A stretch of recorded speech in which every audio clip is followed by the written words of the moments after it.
Item ಯಾವುದೇ ಇರಲಿ try ಮಾಡಿ ಆಚಿ ಚಿಕನ್ ಮಸಾಲಾ. ಸಿಲಿಕಾನ್ ಸಿಟಿಗೆ ಮಧ್ಯಪ್ರಾಚ್ಯದ ಯುದ್ಧದ ಬಿಸಿ ತಟ್ಟದೆ. ಬೆಂಗಳೂರಿನಲ್ಲಿ ಗ್ಯಾಸ್ ಗಂಡಾಂತರ ಹೆಚ್ಚಾಗದೆ ಗ್ಯಾಸ್ಗಾಗಿ ಆಟೋ ಚಾಲಕರ ಹಾಹಾಕಾರ ಎದುರಾಗಿದೆ. ಕಿಲೋಮೀಟರ್ ಗಟ್ಟಲೆ ಕ್ಯೂ ಅಲ್ಲಿ ನಿಂತಿದ್ದಾರೆ ಆಟೋ ಚಾಲಕರು. ಗಂಟೆಗಟ್ಟಲೆ ಕಾಯುವಂತಹ ಪರಿಸ್ಥಿತಿ ನಿರ್ಮಾಣವಾಗಿದೆ. ಬೆಂಗಳೂರು ಸಿಟಿ ರಸ್ತೆಯಲ್ಲಿ ಆಟೋ ಓಟಕ್ಕೆ ಇದೀಗ ಬ್ರೇಕ್ ಬಿದ್ದಿದೆ. ಬೆಂಗಳೂರಿನಲ್ಲಿ ಸಿಎನ್ಜಿ ಹಾಗೆ LPG ಅಭಾವ ತಾರಕಕ್ಕೇರ್ತಾ ಇದೆ. ಮಧ್ಯಪ್ರಾಚ್ಯದಲ್ಲಿ ಆಗ್ತಾ ಇರುವಂತಹ ಯುದ್ಧದಿಂದಾಗಿ ಅಡುಗೆ ಸಿಲಿಂಡರ್, ಹೋಟೆಲ್ ಸಿಲಿಂಡರ್ಗಳ ಬಳಿಕ ಈಗ ಆಟೋ ಚಾಲಕರು ಗ್ಯಾಸ್ಗಾಗಿ ಪರದಾಡುವಂತಹ ಸ್ಥಿತಿ ನಿರ್ಮಾಣವಾಗಿದೆ. ಗ್ಯಾಸ್ ಪೂರೈಕೆ ಕೊರತೆಯಿಂದಾಗಿ ರಾಜ್ಯದಲ್ಲಿ ಅರ್ಧಕ್ಕರ್ಧ ಬಂಕ್ಗಳು ಬಂದಾಗಿದೆ. ಇನ್ನು ಆಟೋ ಗ್ಯಾಸ್ ತುಂಬಿಸೋದಕ್ಕೆ ಚಾಲಕರು ಕಿಲೋಮೀಟರ್ ಗಟ್ಟಲೆ ಕ್ಯೂನಲ್ಲಿ ನಿಲ್ಲುವಂತಹ ಸ್ಥಿತಿಯೂ ಎದುರಾಗಿದೆ. ಇನ್ನೊಂದು ಕಡೆ ಸಂಕಷ್ಟದ ಸ್ಥಿತಿಯನ್ನ ದುರುಪಯೋಗ ಮಾಡಿಕೊಳ್ತಾ ಇರುವಂತಹ ಕೆಲವು ಕಂಪನಿಯ ಗ್ಯಾಸ್ ಬಂಕ್ಗಳು ಗ್ಯಾಸ್ ದರವನ್ನ ಕೂಡ ಡಬಲ್ ಮಾಡಿದ್ದಾರೆ, ಕಾಸ್ಟ್ ಇನ್ಕ್ರೀಸ್ ಮಾಡಿದ್ದಾರೆ. ಗ್ಯಾಸ್ ದರವನ್ನ ಡಬಲ್ ಮಾಡಿದ್ದು ಆಟೋ ಚಾಲಕರನ್ನ ಇದೀಗ ಮತ್ತಷ್ಟು ಆರ್ಥಿಕವಾಗಿ ಸಂಕಷ್ಟಕ್ಕೆ ಈಡು ಮಾಡಿದೆ. ಇನ್ನು ರಾಜಧಾನಿ ಬೆಂಗಳೂರಿನಲ್ಲಂತೂ ಪರಿಸ್ಥಿತಿ ಮತ್ತಷ್ಟು ಬಿಗಡಾಯಿಸ್ತಾ ಇದೆ. ಸಾಕಷ್ಟು ಕಡೆ ಆಟೋ ಚಾಲಕರು ಕ್ಯೂನಲ್ಲಿ ನಿಂತಿದ್ದಾರೆ. ಸಾಲಾಗಿ ನಿಂತು ಗ್ಯಾಸ್ಗಾಗಿ ಕಾಯುವಂತಹ ಸ್ಥಿತಿ ನಿರ್ಮಾಣವಾಗಿದೆ. ನಿನ್ನೆಯಿಂದಲೂ ಕೂಡ ಬೆಂಗಳೂರಿನಲ್ಲಿ ಈ ರೀತಿಯಾದಂಥ ಸಮಸ್ಯೆಗಳು ಹೆಚ್ಚಾಗ್ತಾ ಇದೆ. ಆಟೋ ಉದ್ಯಮವನ್ನೇ ನಂಬಿಕೊಂಡು ಬದುಕು ಕಟ್ಟಿಕೊಂಡವರ ಕಥೆಯೂ ಕೂಡ ಈಗ ಹೈರಾಣಾಗಿ ಹೋಗಿದೆ.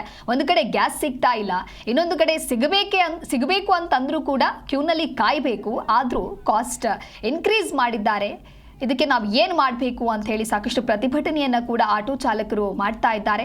ಒಟ್ಟಾರೆಯಾಗಿ ಗ್ಯಾಸ್ ಸಿಗದೆ ಇನ್ನೊಂದು ಕಡೆ ದರ ಏರಿಕೆಯಾಗಿ ಆಟೋ ಚಾಲಕರು ಮಾತ್ರ ಹೈರಾಣಾಗಿ ಹೋಗಿದ್ದಾರೆ.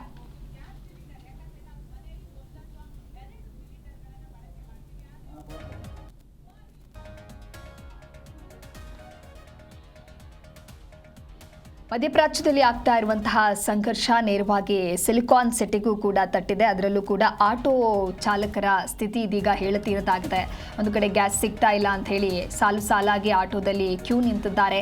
ಇನ್ನೊಂದು ಕಡೆ ಅದರ ದರ ಕೂಡ ಇನ್ಕ್ರೀಸ್ ಮಾಡಿರೋದ್ರಿಂದಾಗಿ ಈಗ ಮತ್ತಷ್ಟು ಹೊಡೆತ ಬಿದ್ದಿದೆ.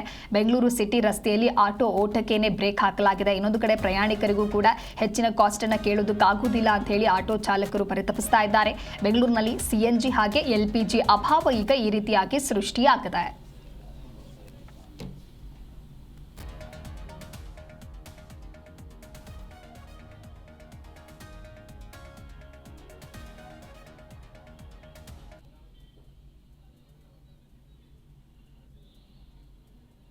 ಗ್ಯಾಸ್ ಬಿಕ್ಕಟ್ಟು ಸದ್ಯ ಎಲ್ಲೆಡೆ ಮತ್ತೆ ಸೃಷ್ಟಿಯಾಗ್ತಾ ಇದೆ. ಸದ್ಯ ಗ್ಯಾಸ್ ದರ ಕೂಡ 200 ರೂಪಾಯಿ ಏರಿಕೆ ಆಗಿದೆ. ಆದರೂ ಗ್ರಾಹಕರ ಮೇಲೆ ಬರೆ ಹಾಕ್ತಾ ಇಲ್ಲ ಅಂತ ಹೇಳಿ ನಿಸರ್ಗ ಹೋಟೆಲ್ ಮಾಲೀಕರು ನಮ್ಮ ಪ್ರತಿನಿಧಿ ಭವ್ಯ ಸುನಿಲ್ ಜೊತೆಗೆ ಮಾತುಕತೆಯನ್ನು ನಡೆಸಿದ್ದಾರೆ. ಬನ್ನಿ ನೋಡೋಣ. ಸಿಲಿಕಾನ್ ಸಿಟಿಯಲ್ಲಿ ಈಗ ಗ್ಯಾಸ್ನ ಬಿಕ್ಕಟ್ಟು ಇನ್ನೂ ಕೂಡ ಉಲ್ಬಣ ಆಗ್ತಾ ಇದೆ. ಎಲ್ಲೋ ಒಂದು ಕಡೆ ಈಗಾಗಲೇ ಆಟೋದವರು ಬಹಳಷ್ಟು ಫೇಸ್ ಮಾಡ್ತಾ ಇದ್ದಾರೆ. ಹೋಟೆಲ್ಗಳಲ್ಲಿ ಈಗ ಗ್ಯಾಸ್ ಲಭ್ಯವಾಗ್ತಾ ಇದೆಯಾ?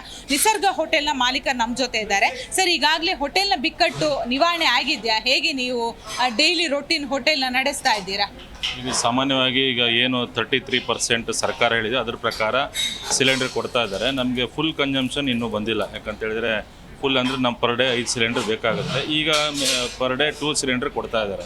ಆ ರೀತಿಯಾಗಿ ಕೊಡ್ತಿದ್ದಾರೆ. ಬಟ್ ಅದನ್ನು ಮ್ಯಾನೇಜ್ ಮಾಡೋದು ಕಷ್ಟ ಆಗುತ್ತೆ. ಯಾಕಂದರೆ ಗ್ಯಾಸ್ ಇಲ್ಲದೇ ಇದ್ದರೆ ನಾಳೆ ಬೆಳಿಗ್ಗೆ ಹೇಗೆ ಅಂತ ಒಂದು ದಿವಸ ಏನಾದರೂ ಅವ್ನು ಕೊಡದೇ ಇದ್ದರೆ ಹೋಟ್ಲಿಗೆ ಕ್ಲೋಸ್ ಆಗುವಂಥ ಒಂದು ಸಂದರ್ಭ ಇರುತ್ತೆ. ಆ ದಿವಸ ಕ್ಲೋಸ್ ಮಾಡಿ ಮತ್ತೆ ನೆಕ್ಸ್ಟ್ ಡೇ ಓಪನ್ ಮಾಡಬೇಕಾಗುತ್ತೆ. ಆ ರೀತಿಯಾದ ಒಂದು ಪರಿಸ್ಥಿತಿ ಇದೆ.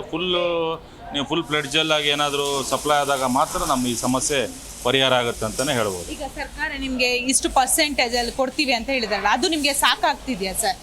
ಖಂಡಿತ ಸಾಕಾಗಲ್ಲ. ಅದಕ್ಕೆ ನಾವು ಬೇರೆ ಆಲ್ಟರ್ನೇಟ್ ವ್ಯವಸ್ಥೆಗಳನ್ನ ಮಾಡ್ಕೊಂಡಿದ್ದೀವಿ. ಏನಂದರೆ ಈಗ ಎಲೆಕ್ಟ್ರಿಕಲ್ ಬಾಯ್ಲರ್ ಹಾಕ್ಕೊಂಡಿದ್ದೀವಿ, ಆಮೇಲೆ ಬೇರೆ ಬೇರೆ ವ್ಯವಸ್ಥೆಗಳನ್ನ ಎಲೆಕ್ಟ್ರಿಕಲ್ ಕಾಯಿಲ್ ಹಾಕ್ಕೊಂಡಿದ್ದೀವಿ, ಇಂಡಕ್ಷನ್ ಸ್ಟವ್ಗಳು ಹಾಕ್ಕೊಂಡಿದ್ದೀವಿ. ಈ ರೀತಿಯಾಗಿ ನಾವು ಬೇರೆ ವ್ಯವಸ್ಥೆ ಮಾಡ್ಕೊಂಡಿದ್ದೀವಿ.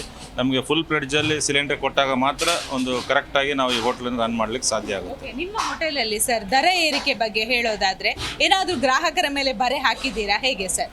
ಇಲ್ಲ, ಖಂಡಿತ ಪ್ರತಿ ಸಲ ನಾವು ದರ ಏರಿಕೆ ಮಾಡಿದಾಗ 1-2 ರೂಪಾಯಿ ಹೆಚ್ಚು ಕಮ್ಮಿ ಮಾಡ್ತೀವಿ. ಆದರೆ ಈ ಬಾರಿ ಯಾಕಂದರೆ ಬರುವಂಥ ಗ್ರಾಹಕರೇ 20-30% ಕಡಿಮೆ ಆಗಿದ್ದಾರೆ. ಮೆನುಗಳನ್ನು ಕಟ್ ಮಾಡಿದ್ದೀವಿ, ಆಮೇಲೆ ಟೈಮಿಂಗ್ಸನ್ನು ನಾವು ಚೇಂಜ್ ಮಾಡೋದ್ರಿಂದ ಬರುವಂಥ ಗ್ರಾಹಕರೇ ಕಡಿಮೆ ಆಗಿದ್ದಾರೆ. ಇವಾಗ ಮತ್ತೆ ಏನಾದರೂ ನಾವು ಸ್ವಲ್ಪ ದರ ಏರಿಕೆ ಮಾಡಿದಾಗ ಗ್ರಾಹಕರು ಮತ್ತೆ ಹೋಟ್ಲ್ ಹತ್ರ ಮುಖ ಮಾಡಲ್ಲ ಅನ್ನೋ ದೃಷ್ಟಿಯಿಂದ ಈ ಸದ್ಯ ಮಟ್ಟಿಗೆ 1 ತಿಂಗಳು ಮಾಡಲ್ಲ ಅಂತಲೇ ಒಂದು ಡಿಸೈಡ್ ಮಾಡಿದ್ವಿ. ನೋಡೋಣ ಮುಂದಿನ ದಿವಸದಲ್ಲಿ. ಅಂದರೆ ನಿಮಗೆ ನಷ್ಟ ಆದರೂ ಕೂಡ ನೀವು ಗ್ರಾಹಕರಿಗೆ ಯಾವುದೇ ರೀತಿಯ ತೊಂದರೆಯನ್ನು ಮಾಡ್ತಾ ಇಲ್ಲ ಸರ್? ಖಂಡಿತ, ಯಾಕಂತೇಳಿ ಕಾದು ನೋಡಬೇಕು. ಈಗ ಸಿಲಿಂಡ್ರ್ ಇನ್ನೇ 202 ರೂಪಾಯಿ ಜಾಸ್ತಿ ಆಗಿದೆ. ಆಮೇಲೆ ಬೇರೆಗಳು ದರಗಳು ಜಾಸ್ತಿ ಆಗಿದೆ. ಸ್ವಲ್ಪ ದಿವಸ ನಾವು ತಡ್ಕೋತೀವಿ, ನೋಡೋಣ ಕಡಿಮೆ ಬರ್ಬೋದೇನೋ ಅಂಥೇಳಿ.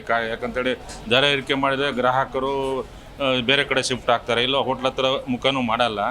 ಆದ್ದರಿಂದ ಒಂದು ಸ್ವಲ್ಪ ಕಾದು ನೋಡಿ ಒಂದು ಇದ್ರ ಬಗ್ಗೆ ತೀರ್ಮಾನ ಮಾಡ್ತೀವಿ ಅಂತ ಹೇಳಿ. ನೋಡಿದ್ರಲ್ಲ ವೀಕ್ಷಕರೇ, ಒಂದು ಕಡೆ ಸರ್ಕಾರ ಕೊಟ್ಟ ಪರ್ಸೆಂಟೇಜ್ ಅಷ್ಟು ಗ್ಯಾಸ್ಗಳು ಲಭ್ಯವಾಗ್ತಾ ಇದ್ರು, ಅದು ಈ ಹೋಟೆಲ್ ನಡೆಸೋದಕ್ಕೆ ಸಾಕಾಗ್ತಾ ಇಲ್ಲ. ಅದರ ನಡುವೆ ಇವರು ಹೇಳೋ ಪ್ರಕಾರ ನಾವು ಯಾವುದೇ ರೀತಿಯಾದಂತಹ ತಿಂಡಿ ಆಗಿರ್ಬೋದು, ಊಟಗಳ ಮೇಲೆ ದರ ಏರಿಕೆ ಮಾಡಿಲ್ಲ ಅನ್ನೋ ಸ್ಪಷ್ಟನೆಯನ್ನು ಕೂಡ ಕೊಡ್ತಾ ಇರುವಂಥದ್ದು. ಬೆಂಗಳೂರಿಂದ ಕ್ಯಾಮರಾ ಪರ್ಸನ್ ನಾಗರಾಜ್ ಜೊತೆ ಭವ್ಯ, ಸುನಿಲ್, ಜಿ ಕನ್ನಡ ನ್ಯೂಸ್.